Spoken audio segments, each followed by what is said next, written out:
Hello, everybody, and welcome to the McClix. Today, I'm going to be discussing my state's experience and the two teams that I played, how I did, and also we'll go into Roll 20 to show you more on the second team I'll be talking about that I made and how I played it to go undefeated in the Swiss rounds and losing to get third place for my second states tournament. So right now, we're just gonna set it up to where we're looking at just the team build, the first team build that I'm gonna talk about. So the team that I decided to make was actually a team that another guy I play locally with, he was playing with a team, and I decided to kind of tweak it and maybe give him some other options. When I did that, I started practicing with it on Roll 20, and I actually really enjoyed playing it and then see what it could potentially do. And as a result, which we'll go into further detail, I was able to win the Illinois States with this team.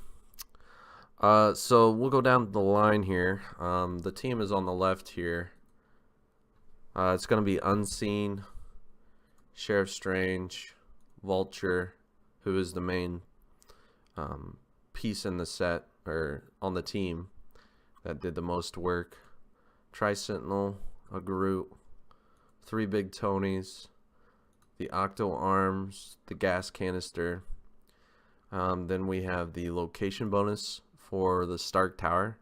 Unfortunately, I couldn't find the Stark Tower on here, so even though it has the Invisible Jet, it's actually the Stark Tower bonus. Then we have the Professor X ID, the Harley Quinn ID, Rusty ID, Jean Grey, and Iceman. So this is the team here, and this is the faculty Iceman, and that's very important too, why I included that on this team. So prepping for the tournament, I really didn't see any teams that was playing Vulture when I started customizing the team that the other guy was playing with. And so I knew that Vulture was very good and that he was somewhat similar to what Hawkeye does, but in my opinion, I believe Vulture's better than Hawkeye. So that's my opinion, and the opinions may vary, but I do believe Vulture is better than Hawkeye. So without Vulture on the team, the team really didn't perform effective. I can't remember what he had in place because it's been a couple of weeks now, but essentially I added the Vulture and tweaked a little bit of it, and this is what we came out with. So everything on this team has a purpose, so there isn't one thing that's not doing something that I just added. I guess the one thing that might place into that category would be the Stark bonus, but even then that helped me out, and I was always practicing on the Stark Tower map just because I would assume that since this isn't a theme team that it would always lose. So that's that for the map. So it's really nice too when you're paying these points for the location bonuses that you really just bring. Like for me, I would just have one map and that's all I'd have to worry about. I know in team building, a lot of the times prior to these awesome location bonus maps, you would kind of have to think more about what maps to bring. I guess you could, if you really wanted to dive really deep into it, bring some other maps to forego the location bonus, but I always just brought the Stark bonus map. So we'll go down the line, the team through here, and I'll kind of explain why I added it. And then from here, we'll kind of briefly discuss on the Illinois States tournament. The reason being is because I'd like to talk a little bit more about the other team I played yesterday at Michigan. And it's a team that I made and tweaked it a bit, and then made it to exactly what I wanted it to be. And it's a really good team. So we'll talk about that in a little bit. So the first piece on here is Unseen. And Unseen in general right now is very good, and it's a very popular piece. He brings a lot to the table, not only for his super senses on a 4 to a 6, but the improved targeting outwitting is very big, and also the -2 for a colossal retaliation. I can tell you that almost every match I think I've played in, besides a full point Unimine in the last 2 state tournaments that I've been at, so it would be Illinois and Michigan, I think almost every team had a colossal retaliator from what I can remember. It might have been like 1 or 2 oddball teams that didn't have one, but most of the matches that I played in, so let's see here, 15, 16 matches between Illinois and Michigan. Most of the teams had some sort of colossal retaliator. And I mean, that's just given because they're so nice to add and they're cheap and they're very effective.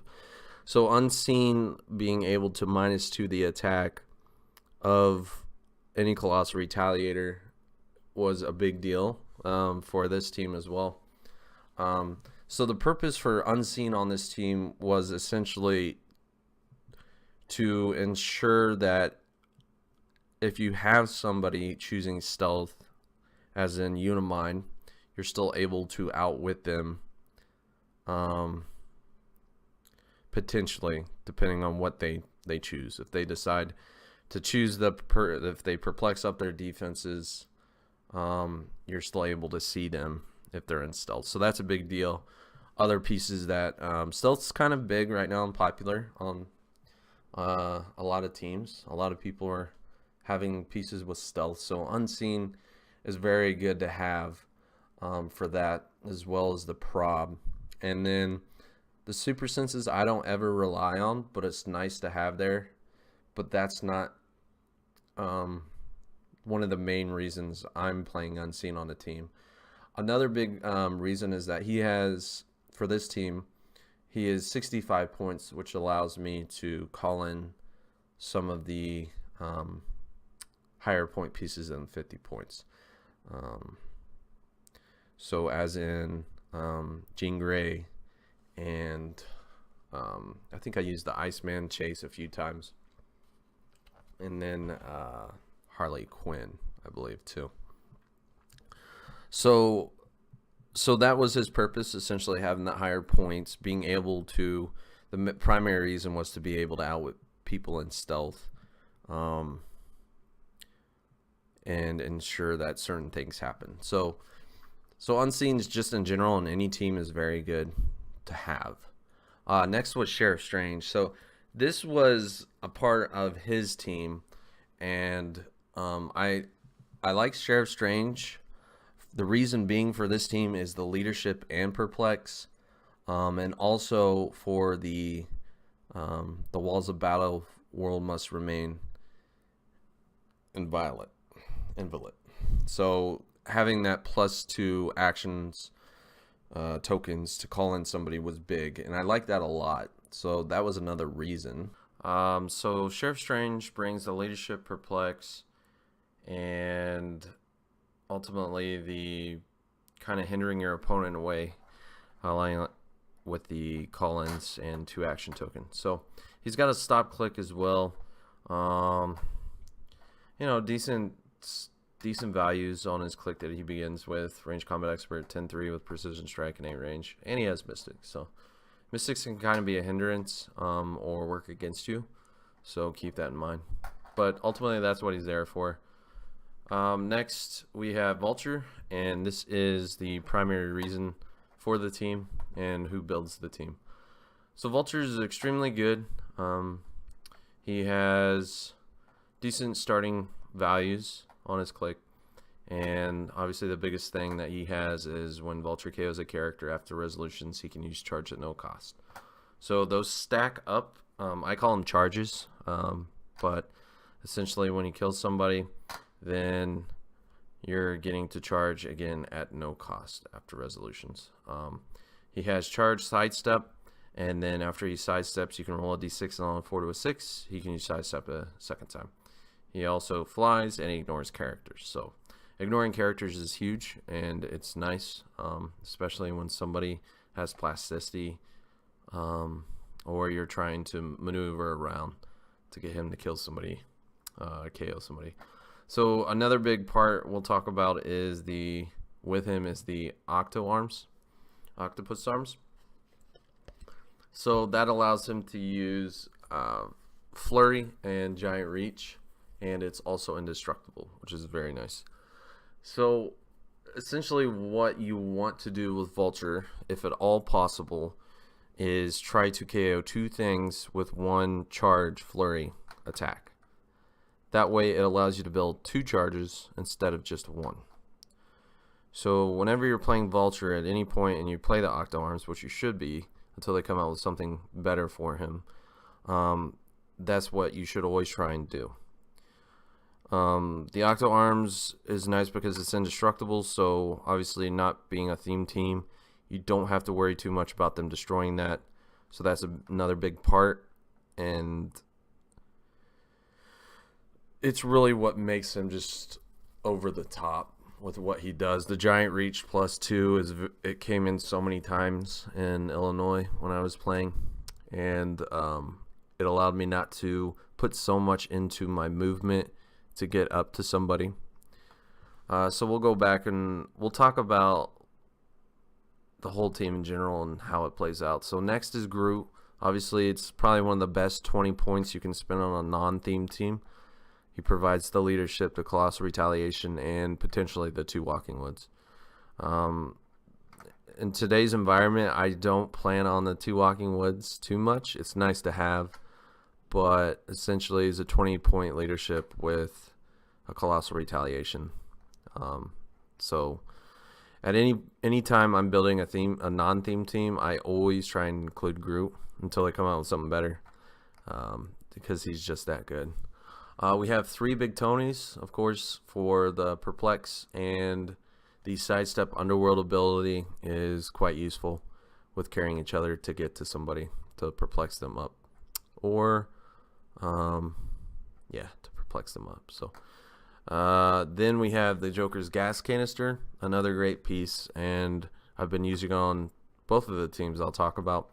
And it allows you to gain Battle Fury, which is big because there are so many pieces today that have or use shape change. So it's quite useful, and that's the primary reason why it's on it as well. It gives you the +1 attack and damage, which is nice. -2 to defense, but if you're using this, then you really don't care about defense because you should be killing something, or at least doing enough damage to where it's not going to matter after that. It can also be attached instead of equipped, so keep that in mind. The gas canister is very useful. It's probably one of the best 3 points you can spend for close combat pieces. Essentially allows you to equip Vulture, and then with the Octo Arms, and then attach the Joker gas canister also to Vulture. Can't tell you the technicalities, but it works. One can be equipped and one can be attached. So that just puts Vulture again overboard, and it's quite nice to have Battle Fury, not worrying about shape change. And so you can do multiple attacks on the same piece, since now you don't have to worry about shape change. And if they were somehow you didn't have Battle Fury and they rolled shape change, you would not be able to attack that character again that turn. So That's why it's on there. Next is the location bonus. So Stark Tower is what I went with. During the Illinois State tournament, it was funny. I didn't expect to win map that many times, but I actually won, I think, at least 3 times. And generally, the mindset was if I didn't win map, at least I would generate a probably the Crimson Sage. But half the time, and I found this in practicing, and people asked me why I was doing it, I would actually generate, instead of the Crimson Sage, the tank Pog. The reason being is because it has super strength. So for some reason, if you see these Alpha Strike teams or anything of that nature that can get up in your face without putting your Vulture at risk, you could go pick up the Octo Arms with the tank, bring it back, and then next turn stay a little bit safe. It'll be a little slower, because then you've got to move again to drop it and then equip it. But that is another reason why sometimes I would use the tank over the Crimson Sage. So keep that in mind. It's always just an extra way to give, with this team, Vulture the object. And it came up a few times, so it did save me. Next we have the Professor X ID. The reason being we'll go back to the Stark location. So when I did win map, I would usually use Sheriff Strange. I would choose him for the ability to use that bonus. Reason being is because Unseen is also there to potentially call in pieces. So you don't want to have the options. You want to limit your options on what, it sounds bad, but you don't want too many options on one piece for this team. Like Unseen's there for what we talked about before, to outwit things, to prob things, to possibly make Colossal Retaliation on you harder, and then to call in things. Giving that extra option to use the Stark Tower bonus is just one other thing that you could potentially mess up on. So I always chose Sheriff Strange, and that allowed him, because he was really just there for the leadership, the perplex, and to hinder your opponent with the call-ins. Other than that, there was really nothing much I was doing with him. Yeah, he shot a few times because people came up to me, but he was a perfect fit to use for the location bonus. So that's who I went with. And it came out a few times where I did, you'd have to roll the odd rolls, 1, 3, or 5, but I was hitting those and generating those pogs. So it was just nice to have an extra thing there. So that was the location bonus. We have the Professor X ID. So this one, the inspiration was shape change, so that's always nice to have. And recently I've been playing a lot more and paying attention to the inspirations, where before it was just calling in somebody and doing work with what they were as the piece. But the inspirations, a few of the inspirations on this team really helped my team win. So the shape change wasn't that much for this inspiration, but I was using the rare Professor X, and it allowed me for one game to make sure I won the game. Or yeah, so this ID came into play. So really what you're using for him is to attempt to call him in, bring people closer to Vulture's reach, or pull them out of something like stealth or something to potentially be able to outwit them or whatever. So it did come into play against Nate White.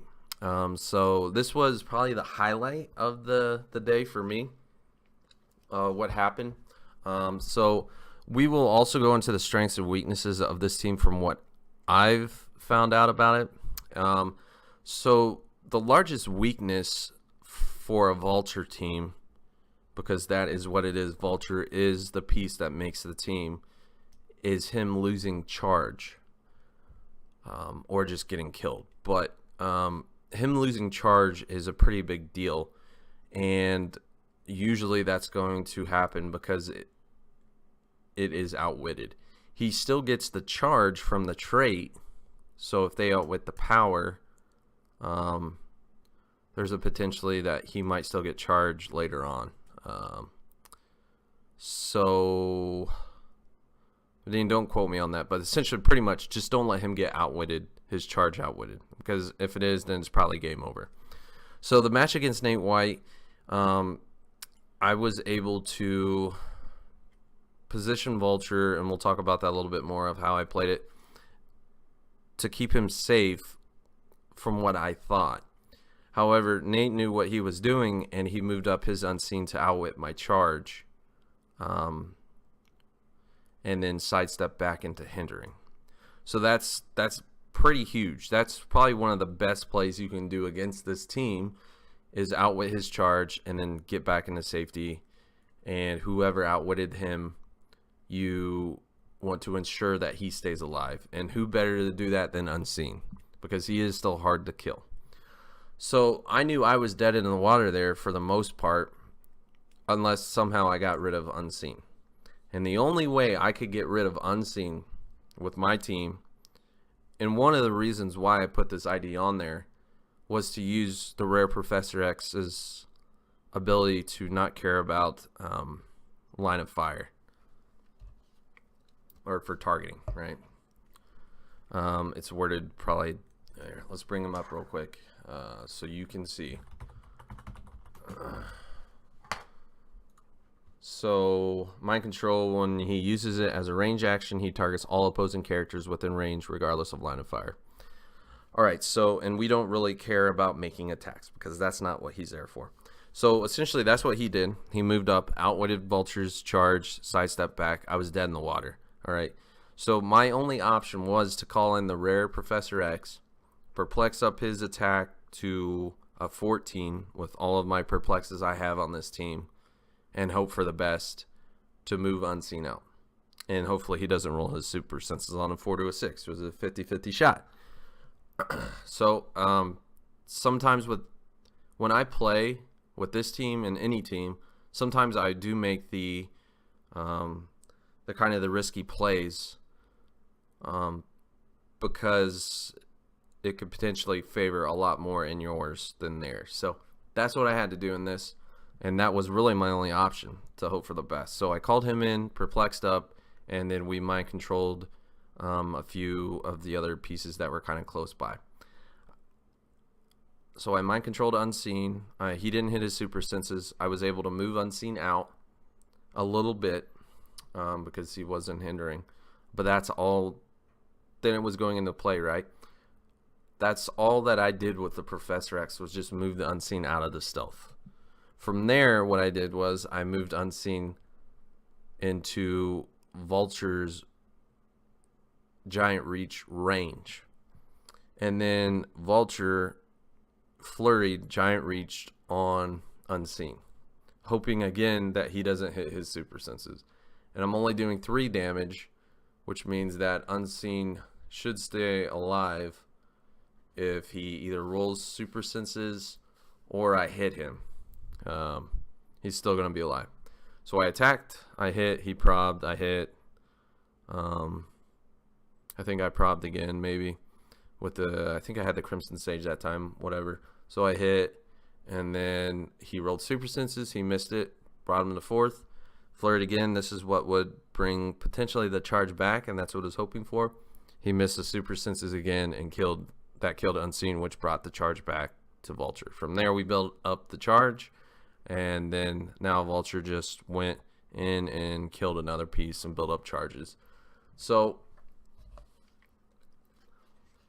that is probably the biggest threat against the Vulture team, is getting that charge. One of the biggest threats, getting that charge outwitted, or just losing Vulture in general. So you have to ensure that you protect Vulture from things like that, and also ensuring that you're positioning him correctly to get that strike if you have to go across the board. So that was the main reason that I put Professor X on there was not just the mind control and unseen, but to move pieces closer to Vulture's reach so he can start building up his charges. The next is Harley Quinn. The main reason why I put her on there was for the perplex, the +2 perplex that she provides, because this team really revolves around just buffing up Vulture. The main reason, buffing him up to do what he does. Another good thing I like to have with the Harley is that she can do the energy explosion, and modifying her attack with that, so that's always nice. But really, she was on the team just to get that additional perplex, because right now on the team we have 4 perplexes, and then getting an extra +2 is always helpful. Rusty is on there for this team for the barrier and a low point call-in barrier, so we can also ensure that if we're playing against a Sheriff Strange, which happened, then we have other pieces that don't have 2 action tokens that could potentially call him in. So that's really the only reason Rusty is on there, for that extra barrier protection, to protect your Vulture. So that's why he was on there. Jean Grey, of course, is to TK Vulture out to ensure that he gets within threat range or danger close of the opponent. And then Iceman. So this is another big deal.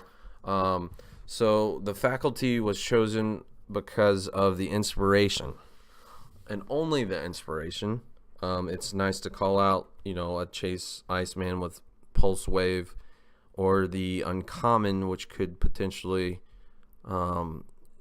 hinder. I think he immobilizes. Let me bring him up real quick.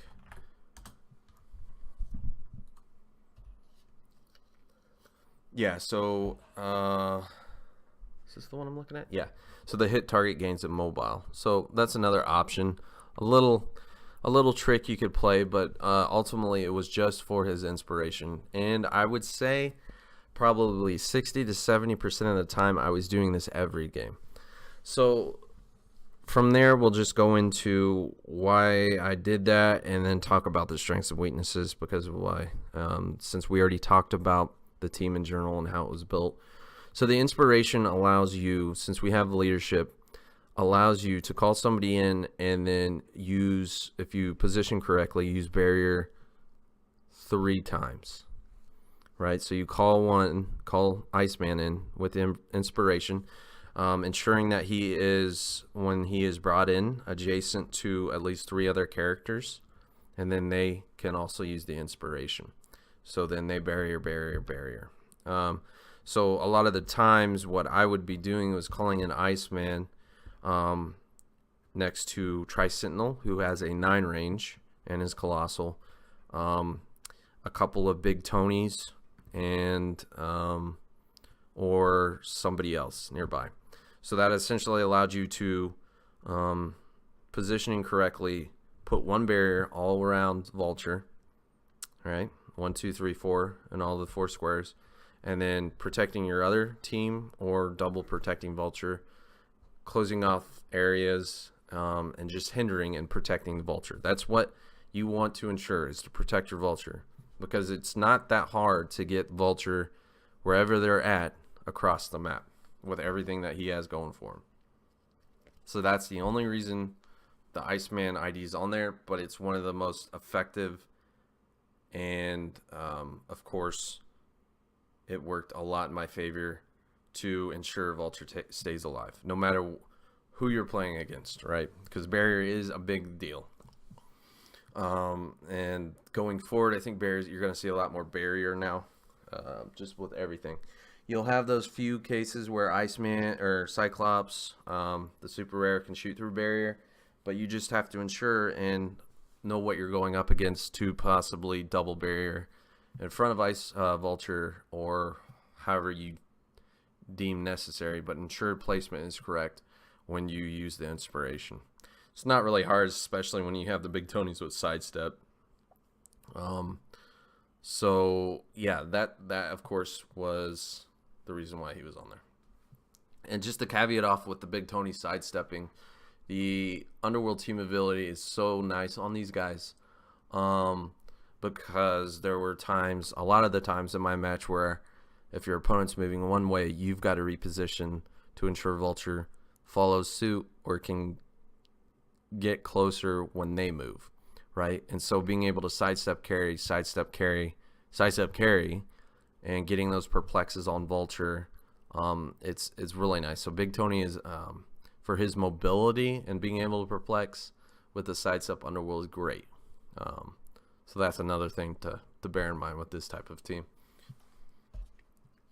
So the biggest weaknesses for this team, for a Vulture team, would be, essentially either Vulture just dying, or another big factor is him getting outwitted. So as long as you can ensure that you protect your Vulture for at least a turn or two, if needed, then you should be able to, no matter what you go against for the most part, be able to do fairly well with a team like this. I practiced against Unimind teams, Starro teams, Black Panther teams, your occasional hodgepodge teams that you might see, and a couple of times against your hard to kill teams. And that is probably, I would say, for weaknesses for teams that you're playing against, it's definitely going to be a hard to kill team, or as we'll talk about a little bit, you've got your Hawkeye team. So the Hawkeye teams, I didn't actually practice against, but I played against one twice. So you can almost guarantee when you're going against a Hawkeye, you're not winning map.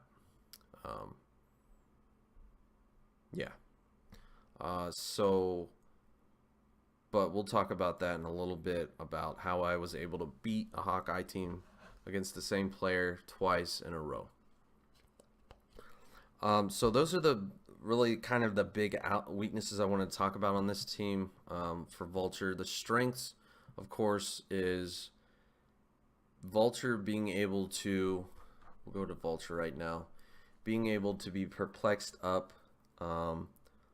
Usually, most of the time, I'm able to put the gas canister on him, so he'll have a 12 for 4, and then you have 4 perplexes, potentially even more with the call-ins, to get him to a 14 for 5, 14 for 6. Usually you want to get that attack up high because you don't want to miss. So maybe a 14 for 3 and then put the rest into movement. I was doing that a lot because a lot of people knew what he could do that was competent on this team. So they would stay back. So ensuring that you get across the board with that movement, that 8 square charge with the 2 giant reach should get you there most of the time with the TK. Or without it, depending on how they placed. So, him getting those types of values, more than likely he's going to KO something, as long as you kill the right thing. So that's what would happen. Him being able to come across the board and flurry twice on somebody with a 19 defense or a 20 or a 21, you normally would look at those types of defenses and kind of cringe. Well, with him and what this team can do, it's not a big deal, really. So and then you have your smaller pieces, that those are the lesser toughness values are the ones that you want to try and go after first.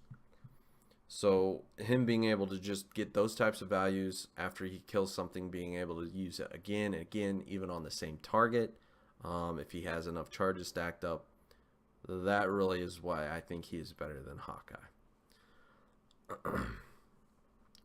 So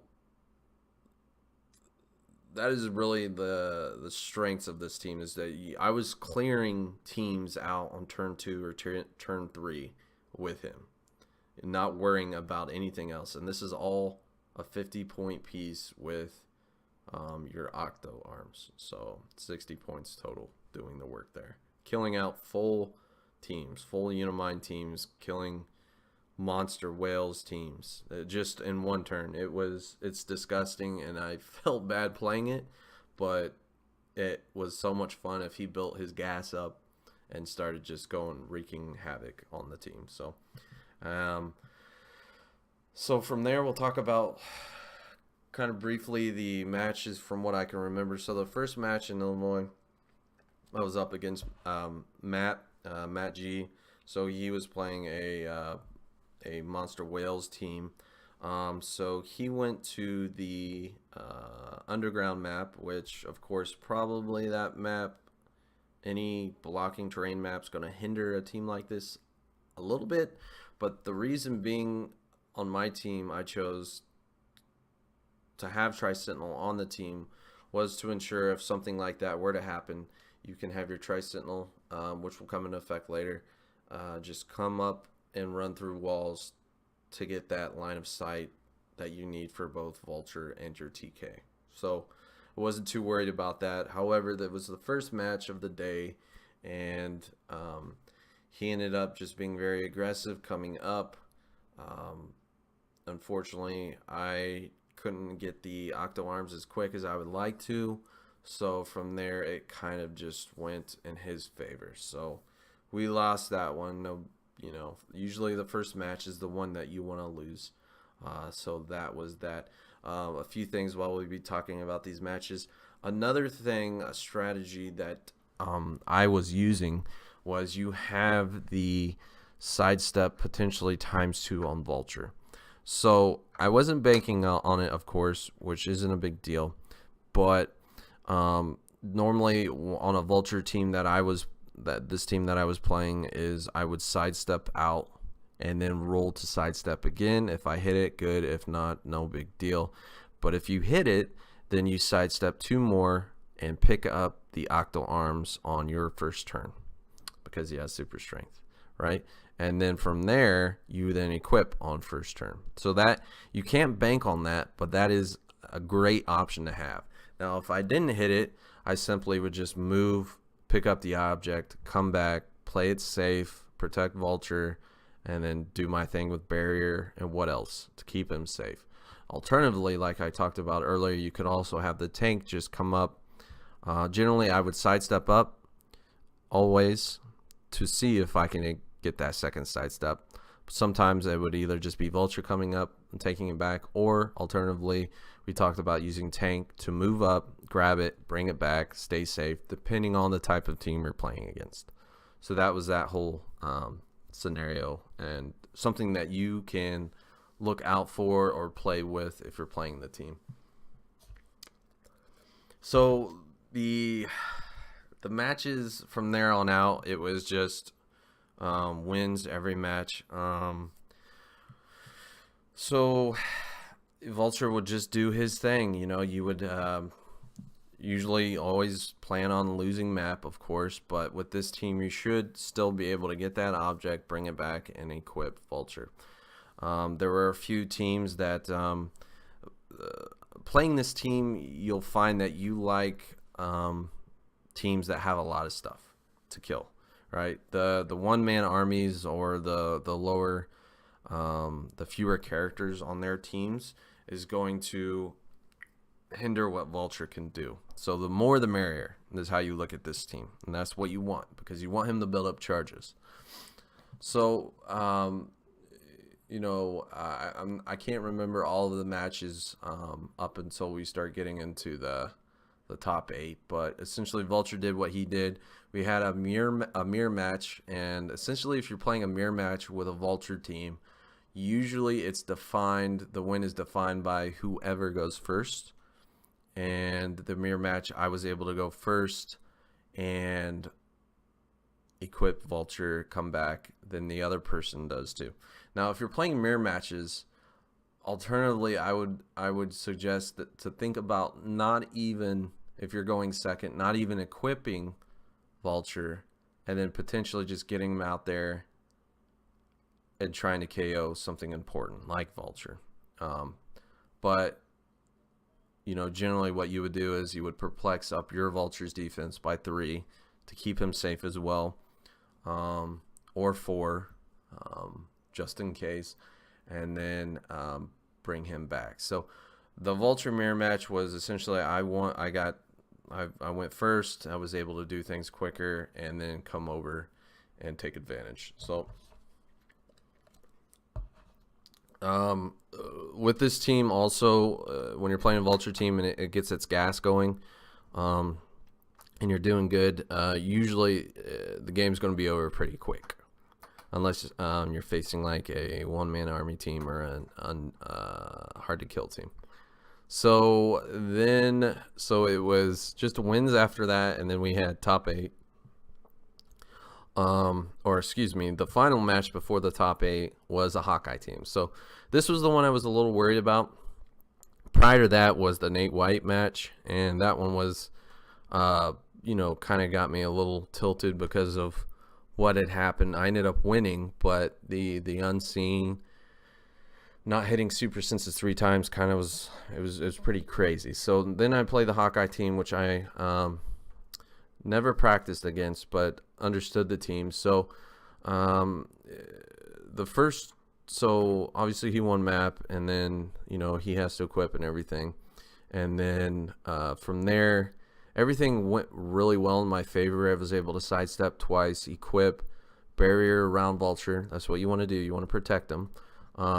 Use the inspiration from Iceman to also barrier twice more to ensure or hinder him from even thinking about coming over.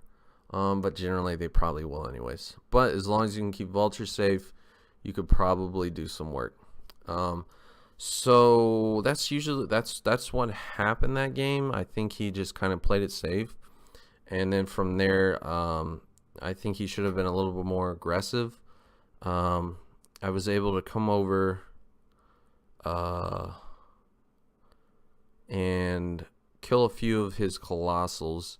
However, his values were bumped up, but I think I missed, or I built up a few charges and then missed, and then that was that. So okay, not a big deal. He killed Vulture, so when you do something like that and you miss, you can expect your Vulture to lose.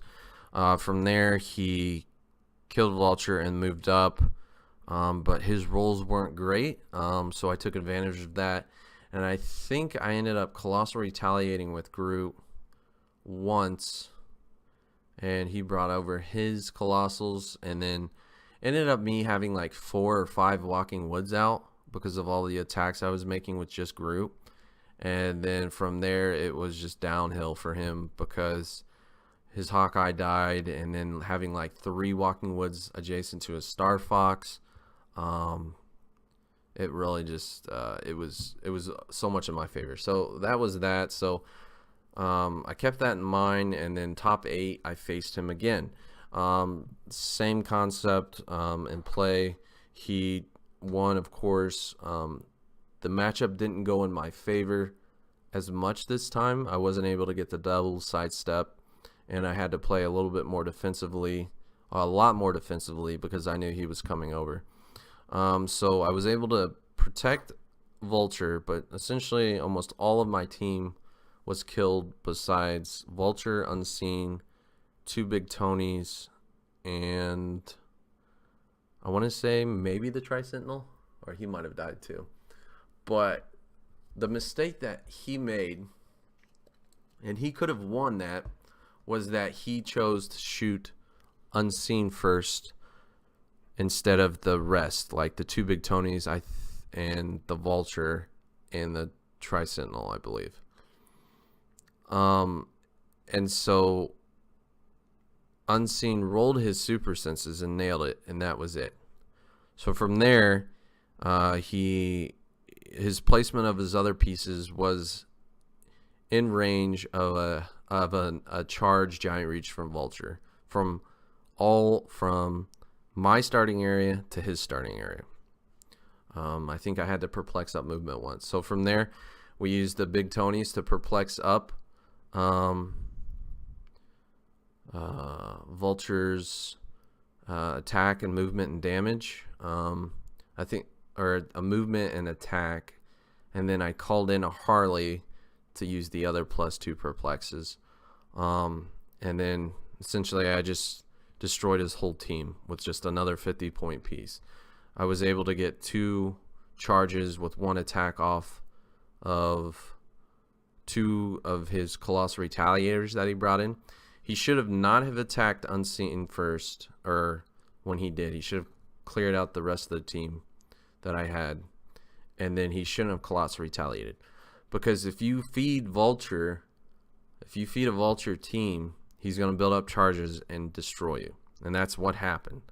He was able to come over. He was able to Giant Reach off of 1 flurry, 2 Colossals on his team to build up 2 charges, to come over and kill Hawkeye, then to charge up again.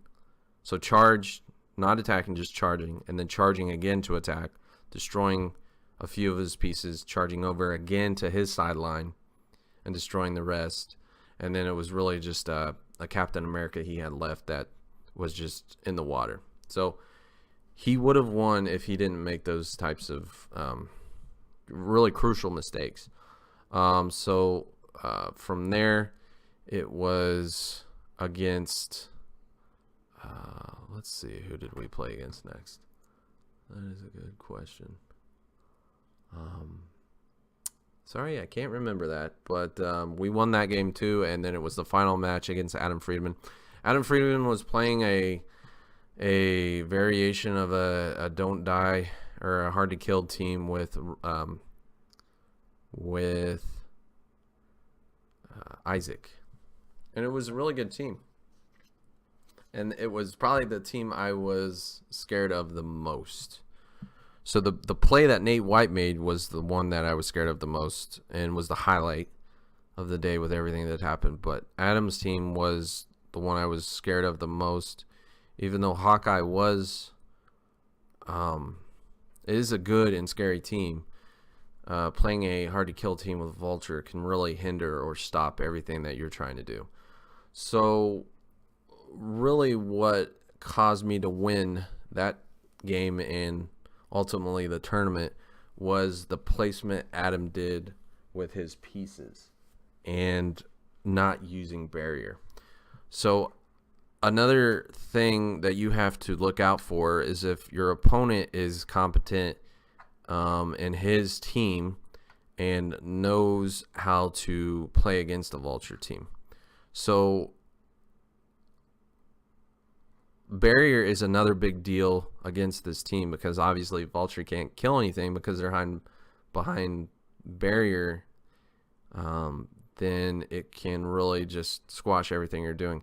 Now, barrier is not a big of a deal if you have charges stacked up. So that's where Vulture also comes into play. And that's another reason why I think he's better than Hawkeye.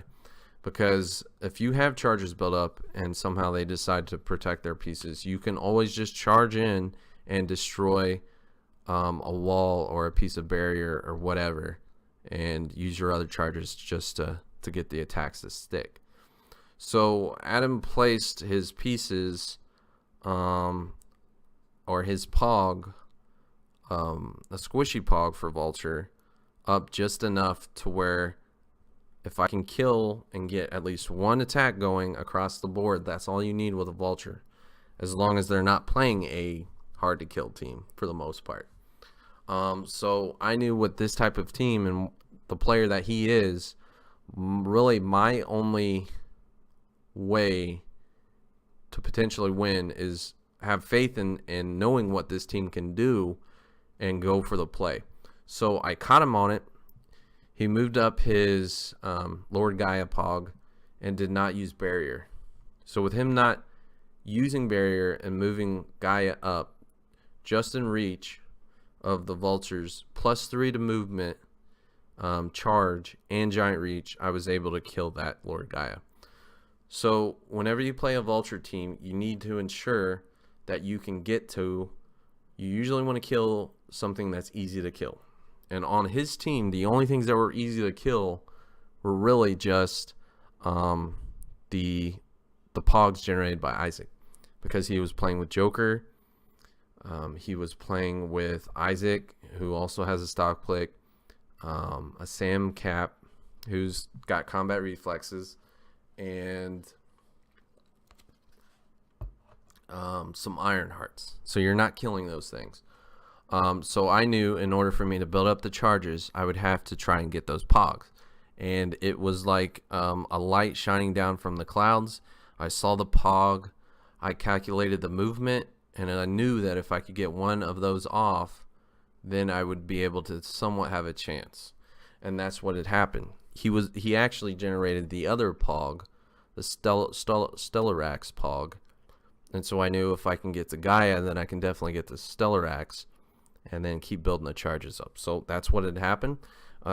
He didn't see it. I saw it and moved up, killed the Gaia, built the charge. And from there, once he builds a charge, you should be able to get wherever else you need to do on their sideline.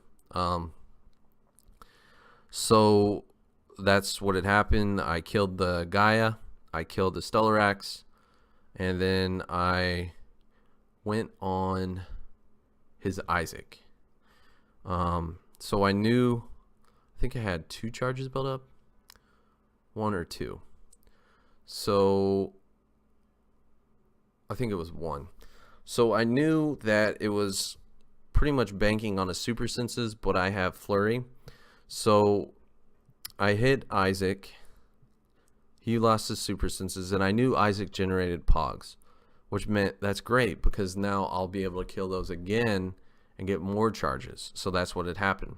I went after the pogs again, built up 3 charges, I think, again, and then we went to town again on Isaac, and we were able to, I think it was, he hit his super senses, and then I flurried twice more and killed him.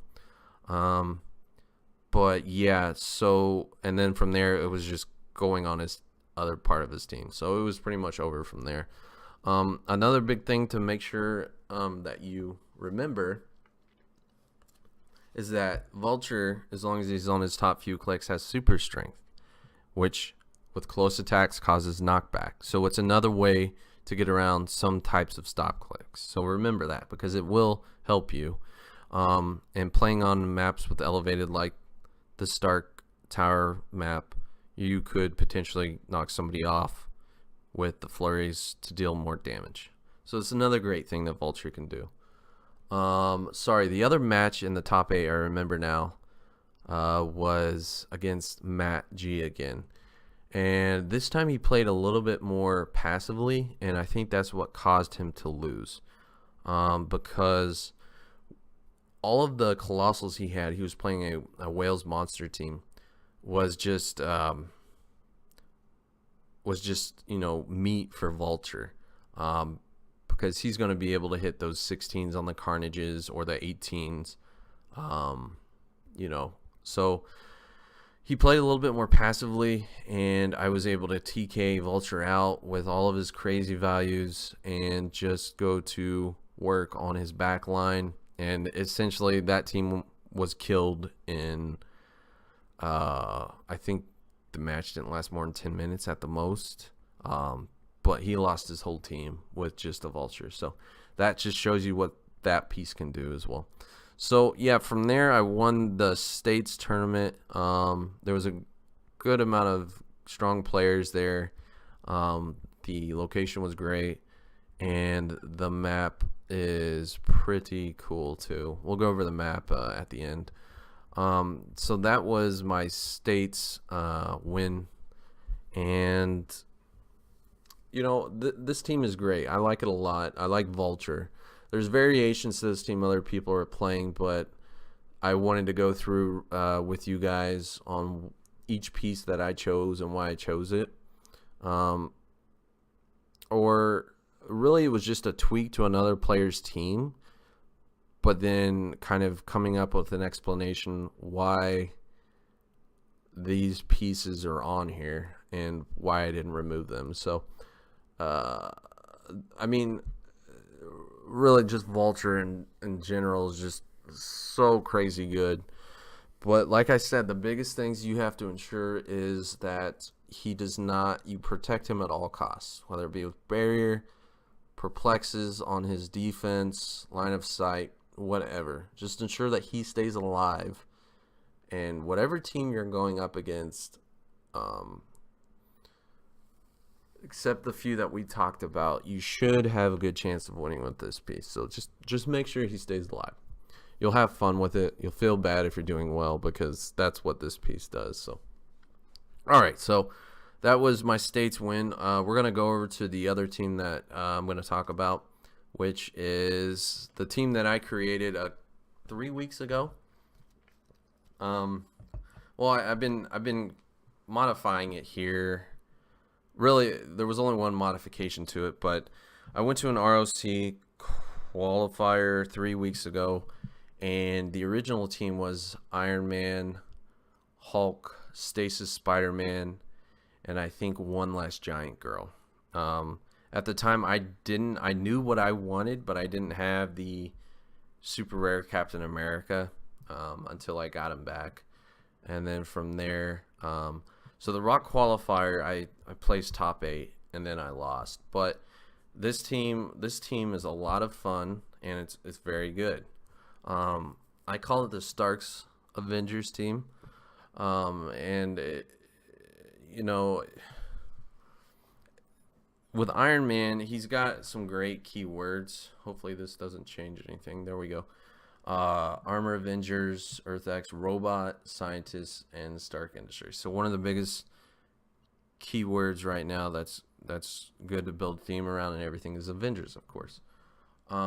So ultimately the Stasis Spider-Man team, it didn't have the theme team, or excuse me, the initiative bonus that I wanted, because when you're playing this team, you want to win map. There is some talks, and other people talked about this team, how it's not as good, obviously, if he doesn't win map.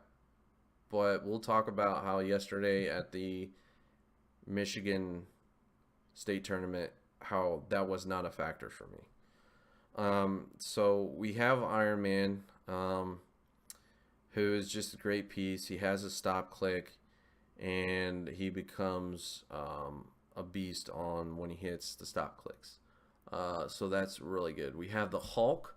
The Hulk is another great piece to have for kind of similar in a way to a Vulture, not as effective, but being able to alpha strike and kill something potentially big or multiple things. We have the Captain America. So originally the original idea was to have him on there, but I didn't have him at the time, so we had Stasis Spider-Man. However, ultimately they do the same thing, which is number one on this team, you want leadership, because you're going to be generating a lot of pogs, and being able to do 4 actions is critical for this team. This is not an easy team to play, right? It's a really strong and good team, but you need to practice with it. You're not going to go into a tournament like I did and go 5-0 in Swiss and then come in third with no practice on this team. You've got to practice with it. There's a lot of moving stuff, and we'll go into it. So you need the leadership to do a lot of different actions for equipping and keeping our pogs out there and whatnot. So the leadership is very important. And then you have the Outwit and Perplex on here, and he's such low points, he provides all of that in the Avenger keyword. So it allows you to build that initiative up a little bit more with, of course, the Giant Girls to get that theme team bonus. So that is exactly why he is on the team, for those 3 reasons. And in the competitive scene right now, you need a source of outwit, and ultimately it's to deal with the Unimind.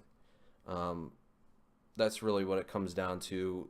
Outwit's nice in general to have for other things, but it's to deal with Unimind, because you're going to be playing against Uniminds. There wasn't a tournament I've played at, a high competitive tournament that like States or ROC, that there's going to be Unimind there. And when a Unimind player plays against you, they want to know who has outwit, or they'll want to know that because that is ultimately one of the ways for you to kill a Unimind. Um, so that's your source of outwit to deal with the Unimind, to deal with some other things, but that um, with some call-ins and stuff is your main source. So leadership, outwit, perplex is nice. It's not really needed. It wasn't really needed too much, but it's nice to have. And he's low points, so why not? So then you have two of the standard giant girls, and then you have two of the fast forces giant girls. Now the first team, when I didn't have everything, had the Stasis Spider-Man, one fast forces giant girl, and three standard giant girls, or two standard giant girls. But this team, since we have our lower points than the Stasis Spider-Man, we have two of the standard and then two of the fast forces. So this is always nice to have two of the fast forces to get those three colossal retaliations potentially in one turn, which is nice. But really the only reason why giant girls are on this team is to get your initiative bonus up to win map, because this team wants the Stark Tower map. Next we have the Exospecs, and ultimately the only reason why this is on here is just for Hulk, to make him that big alpha threat for choosing hypersonic and a lot of the time stealth when it comes into play, so to protect him there. We have the Joker's gas canister, as we talked about before. There's a lot of teams with shape change, and allowing Hulk to be able to hypersonic with his already absurd values, 12 attack, 4 damage, getting up to a 13 attack, 5 damage with Battle Fury. It's just icing on the cake. And you know, really with the Joker's gas canister, if I'm playing close combat pieces from here on out and it's still legal until it retires, I'm probably going to be playing with it because it is just that good to have. Now there's it's a little tricky at times to ensure that you're able to attach that to the character, but we'll go over that.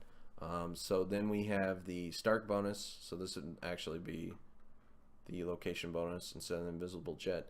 However, we do have the invisible jet as well on the team.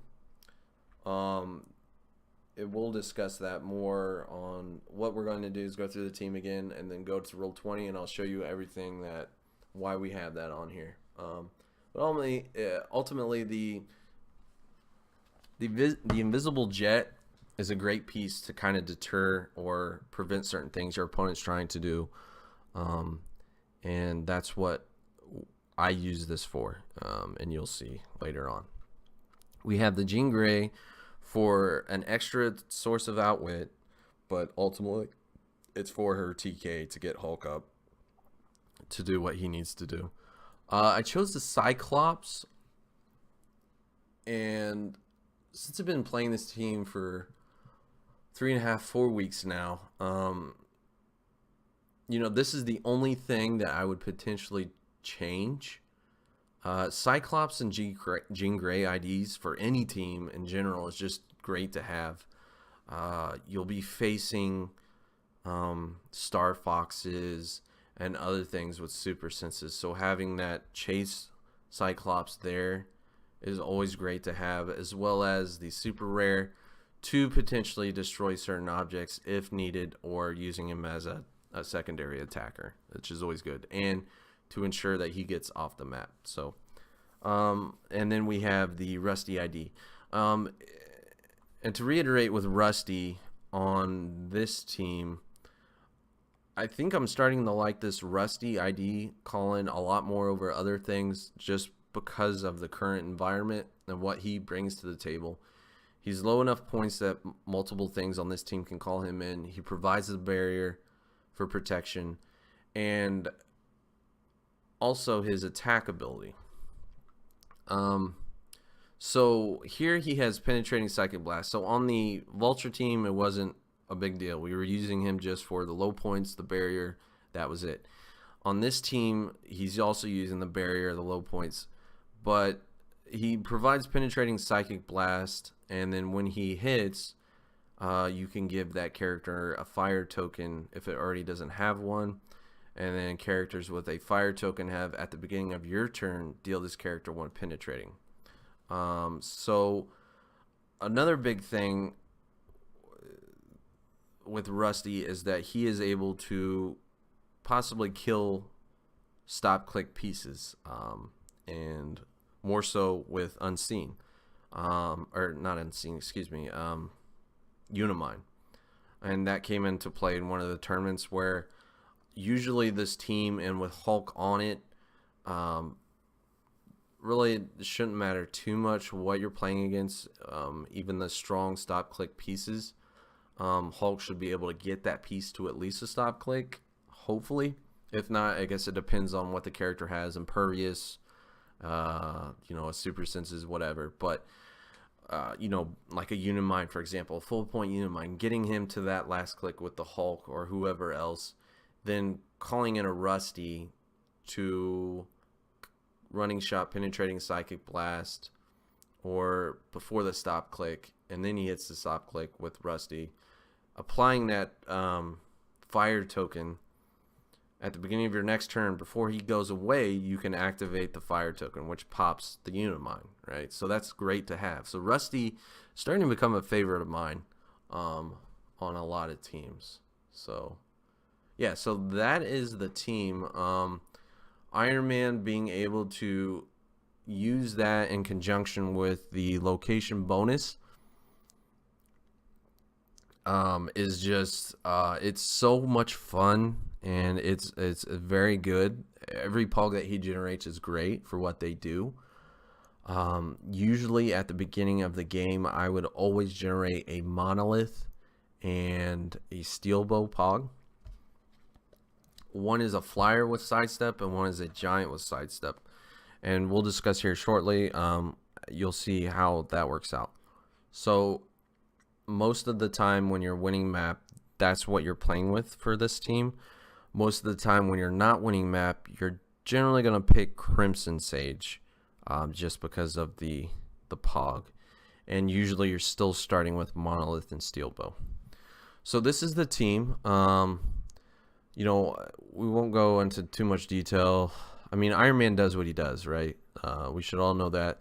But this team overall, the way it's built, it complements each other very well. So let's go right into roll 20. And so I would say yesterday, and every other match that I play with this team now, since it has the +7, you should have a very good chance of winning map.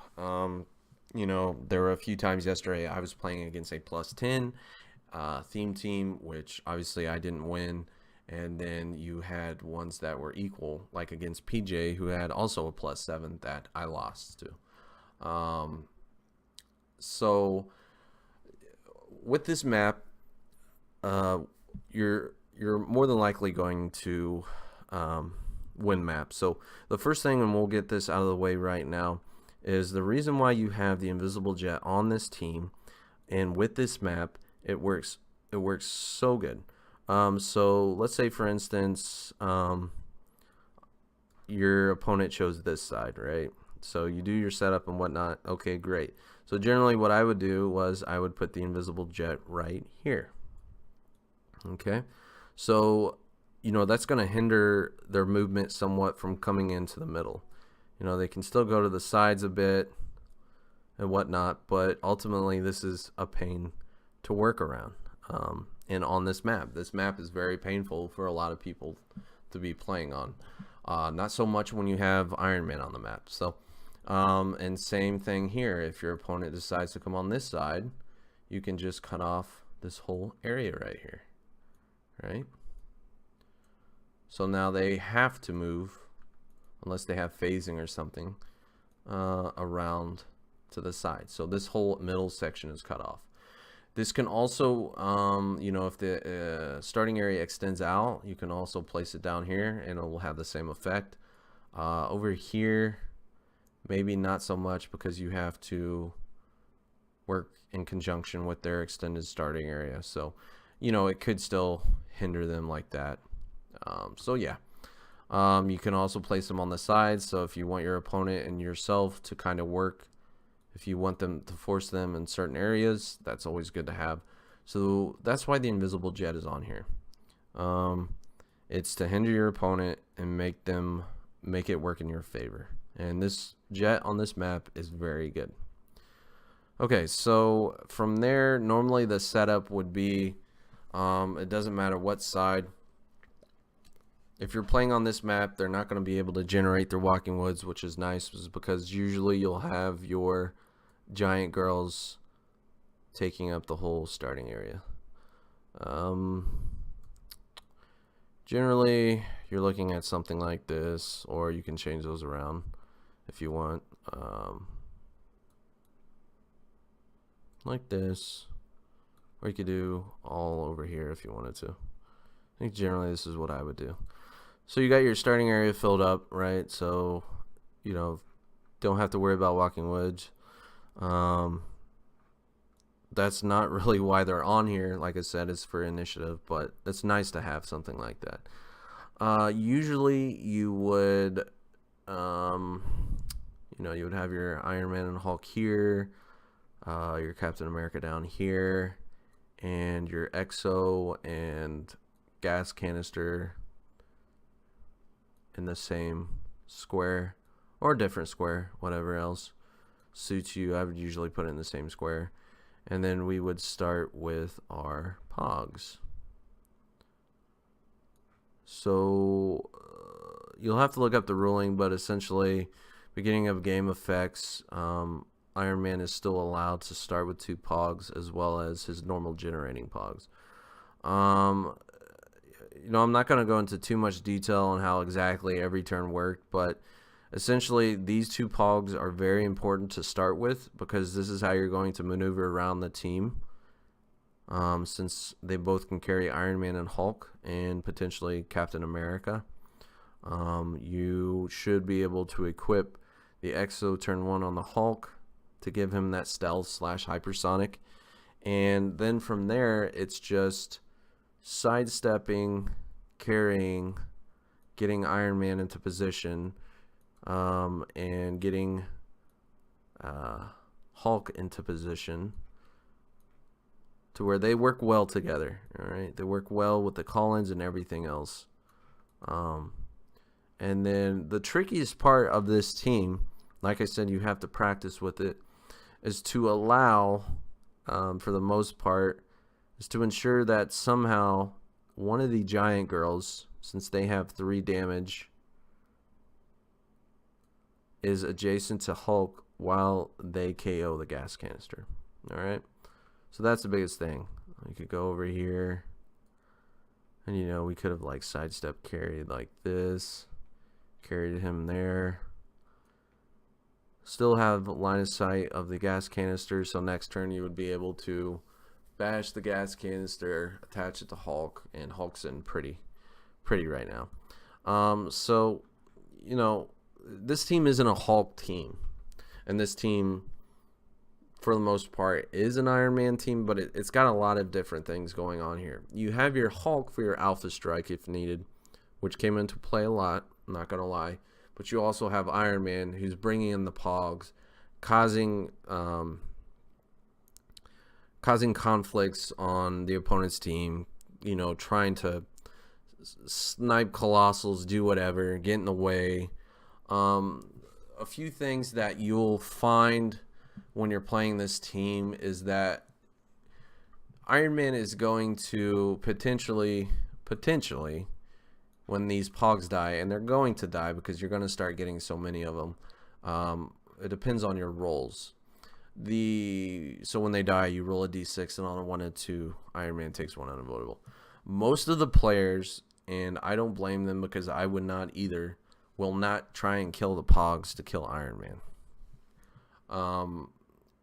Because you're banking on a 1 or a 2, and most of the time when I'm rolling, I mean, yeah, I might have some bad rolls, but Iron Man would never die from a pog dying because I rolled a 1 or a 2. That's a lot of clicks that they have to go through for those pogs to die, for Iron Man to die. So don't worry about that. Don't worry about your pogs dying. It's not gonna happen. It may happen, but that's not what you should be worrying about. Some other tricks to this team are being able to create pogs anywhere for free is great. We'll say, for example, the first team I played against, they had a Mjolnir.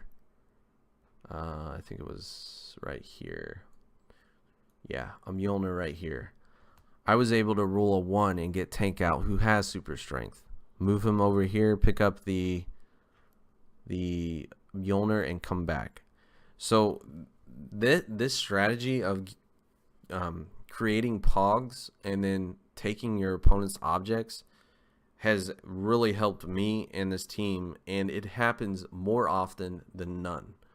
So depending on where your opponent starts at the beginning of the game, what starting area, and what you roll, which there is a good chance you will, you can potentially grab their objects. So keep that in mind. Also, there was one or two games that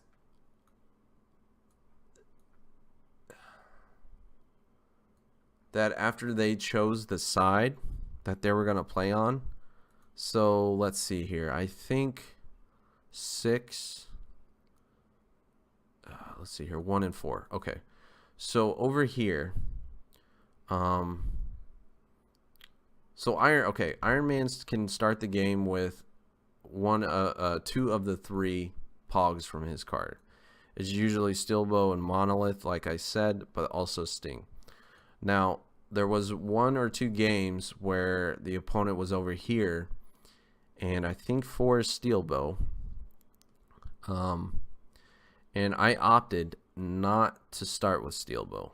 And the only reason why I did that was because I had 2 chances of rolling 2 out of the 6 of rolling one of these 2, because they had objects, and one was very important, which was the Mandarin ring. So I opted to start with Sting instead of Steelbow. At the beginning of the game, I rolled either hoping for a 1 or a 4, because I wanted them over here in general. I think it was kind of set up like this, and I rolled a 4. So the odds of me generating one over here were increased because I did not start the game with that one. If he's already on the map and you roll a 4, you're not generating him. So keep that in mind. This is a small critique or details of the team that you can do. If there's an object over here that's very important and critical to your opponent's team, opting to not start with a Steelbow, even though it might hinder your team or your setup initially, could potentially pay out. And that's what had happened. I was able to come over here, take the Mandarin ring, sidestep away. Usually when this happens, or with the tank with the Mjolnir over here, this forces your opponent to come out here to get rid of this most of the time. And that's what happens. They want that Mjolnir or that Mandarin ring or the Exospecs or whatever. So they're going to have to opt to come out here to kill that. And guess what? You have 4 Colossal Retaliators, and also that moves them closer to Hulk's Alpha Strike and your call-ins and whatever else. So just keep that in mind. That's some detailed things that you'll have to potentially think about that you can do with this team. This team, it's always generating pogs.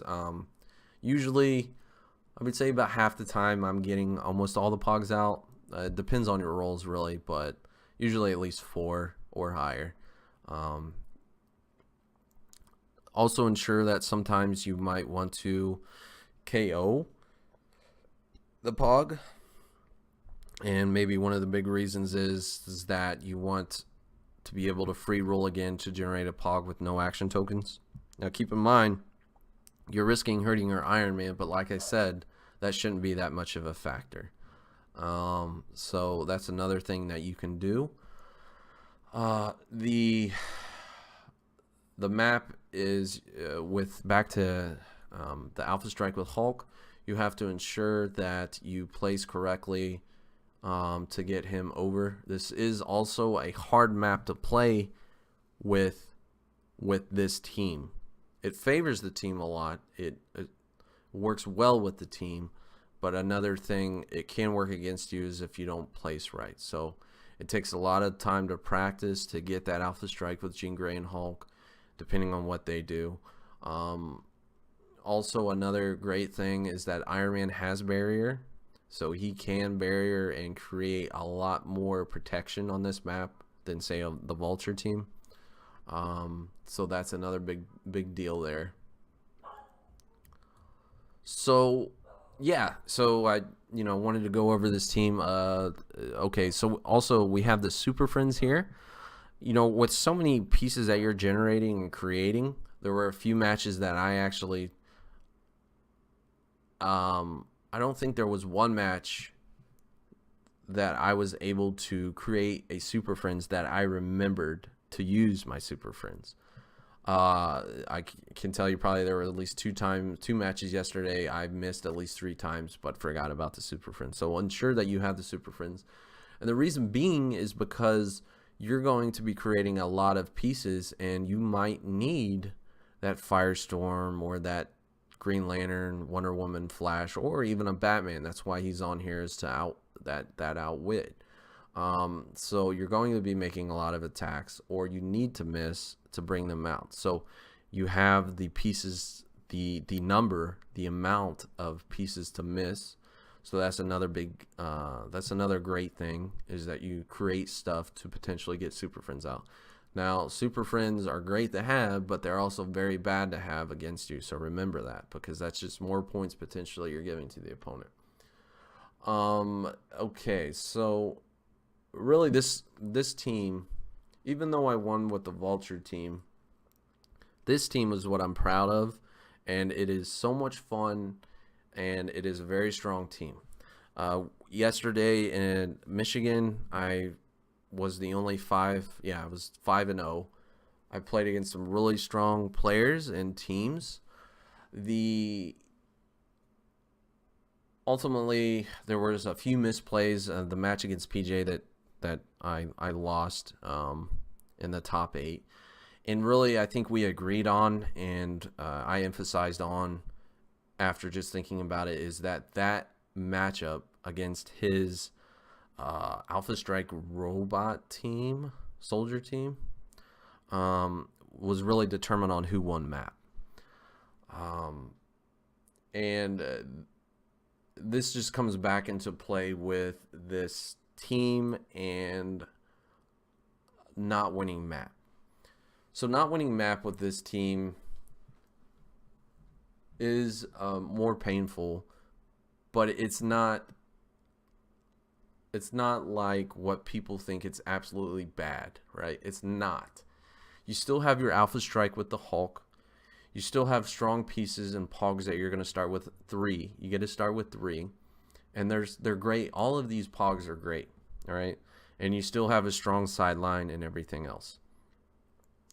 So don't just think because you lost map that the team is bad. It is not. You just have to play it correctly. You have your sources of barrier from Iron Man and Rusty to ensure that Hulk's safe. So you're kind of playing it similar to a Vulture team, where you want to ensure that he's protected.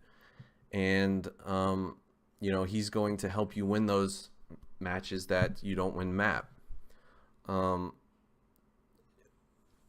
played against, I think his name's Christopher Sutherman. Sorry. And he's a great player, a great guy. He had the +10 map initiative. And, we went to the Iceberg Lounge. Obviously, it's great in his favor because of the seals. Losing the Exo Specs.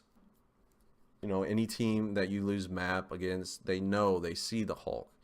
And they see that is very beneficial on the matchups where you're losing map to take the Exo Specs. So it is kind of a big deal for Hulk. He's not as good, but he's still strong.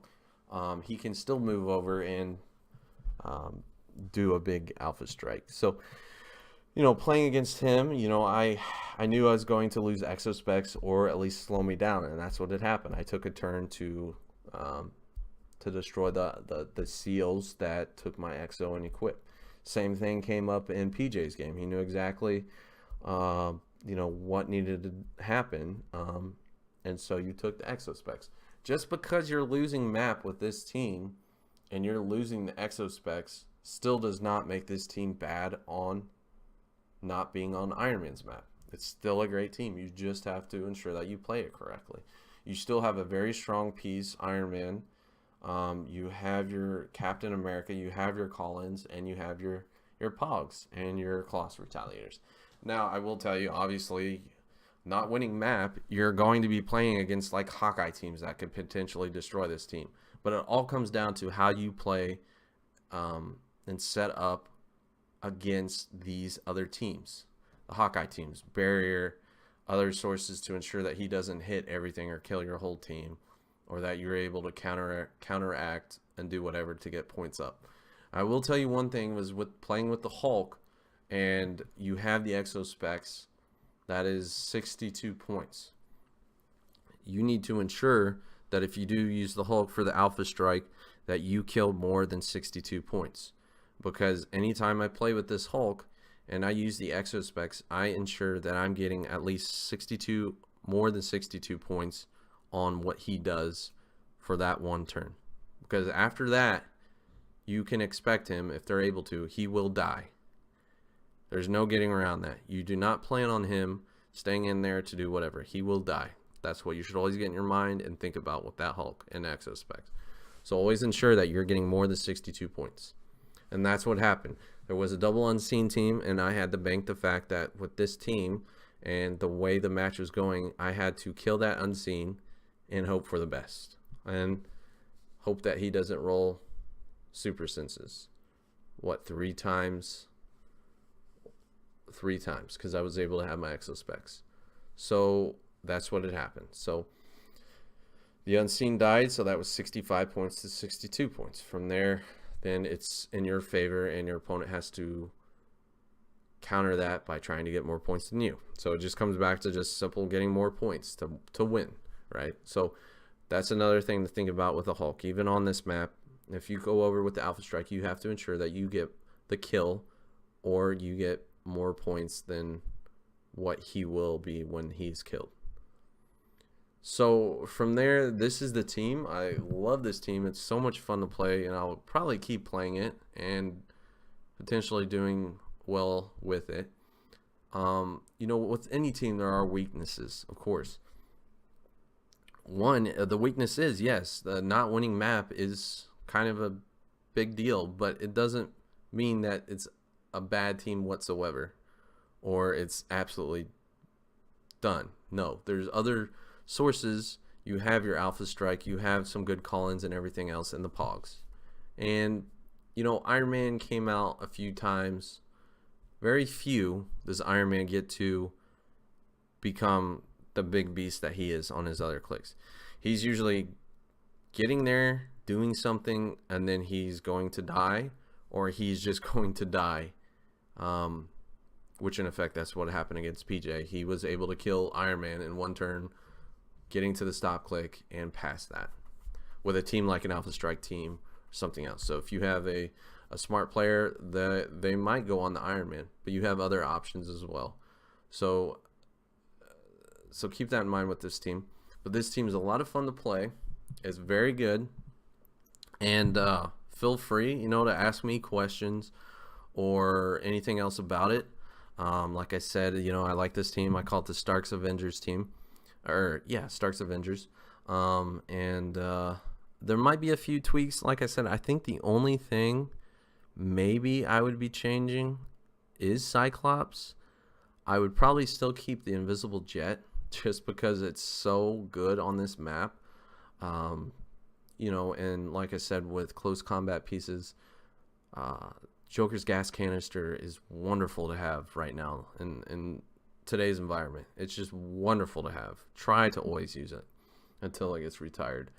And going forward, I hope to keep playing this team and doing well with it. yeah, so don't be afraid of any teams that you play against with this team. Just practice with it, and you'll do well. I played. I made a risky play against a Starro team. I knew that Starro was very hard to kill. I was able to get my Hulk out there and get Starro to his stop click with the Hulk, right? And then I planned on Hulk dying, and that's what had happened. I was able to counterattack that and kill the Starro. So you have advantages, not with just the Pog generation. You have other things on this team that can do well. Another big factor I'll go into real quick is the theme team probability control. So a lot of the times you can do your colossal retaliations for free and follow up with your main attack by Hulk or whoever else or the Pogs. You then have your theme team props in line of sight. So keep that in mind too. That's another nice thing to have with these colossal retaliators, is using the theme team probability control. So yeah, with that, I just wanted to talk to you all about the two teams, more so on I guess I went more thoroughly into the Vulture team, but this is the team I'm proud of and most excited for. It's a great team. One last thing we'll go into was we'll talk about the map. So this is on HC Realms, and this is the actual states map. The first thing you see when anybody sees this is just like colorful. It's great. It looks great. You know, you've got so many different things going on here. You have the different elevations. You have certain blocking terrain. So I can't wait to start playing on this map and seeing what it can do. You know, if you scroll down here, this person has some good strategies and examples of lines of sight and everything else. So this is wonderful. Take a look at this on this new map. And yeah, if you won one of these maps, congratulations. It's a great map. It looks, I think this is one of the best looking maps I've ever seen. And it's also neoprene. So yeah. Well, I wanted to talk to you all about my state's tournament experiences. I won one before in Colorado a couple years ago on the Logan, the Logan map. That's also a good map. And hopefully this kind of helps you guys with kind of better understanding the, you know, states and tournament in general, the teams that I played. If you have any questions on the Avengers team that I created, or you know, a Vulture team in general, just feel free to shoot me a message. We can always practice on Roll20. I would be glad to play against somebody with one of those two teams, play test with it or against it. And yeah, so it's been a bit since I've posted a video, but I was wanting to get this out there to just kind of, you know, let everybody know about my experience, just in general about the two teams I played and going forward, what it looks like. Rebirth looks like it's going to be fun. There's some fun pieces that looks like we're going to be able to incorporate. I'm really excited to play with Raven, Mr. Oz. I think I pulled the murder machine, so this is another fun piece. And yeah, this Heroclix is so exciting right now. I've seen so many different teams being played at all these tournaments, so it's in a very healthy condition right now, healthy environment for sure. Okay, well, thanks for watching, and stay tuned. Hopefully in the next week or two I can get a kind of maybe like a solo board game. I got the Legendary Encounters, the Alien deck building game. That's really fun. I'd love to show that. I also have been putting off playing, but I need to, is I have Gloomhaven, so I'd love to just stream that once and show you guys that. So hopefully we can get some more things going on there. Alright, well, everybody have a good day. Comment if you want on this video when it gets published. Send me a message, whatever. Alright, have a good day, and we'll talk to you later. Goodbye.